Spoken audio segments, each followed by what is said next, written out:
সালমান খান ও রাশমিকা অভিনীত ছবি সিকান্দার এর শুটিংয়ের মাঝেই পায়ে গুরুতর চোট পান দক্ষিণী নায়িকা রাশমিকা মান্দানা।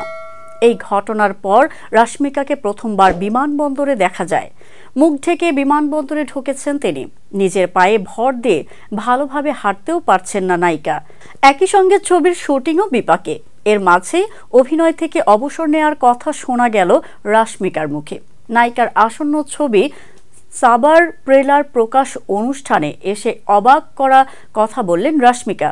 সে ছবিতে মারাঠা রানী যশোবাইয়ের চরিত্রে অভিনয় করার সুযোগ পাওয়ায় অত্যন্ত আনন্দিত বলে জানিয়েছেন অভিনেত্রী।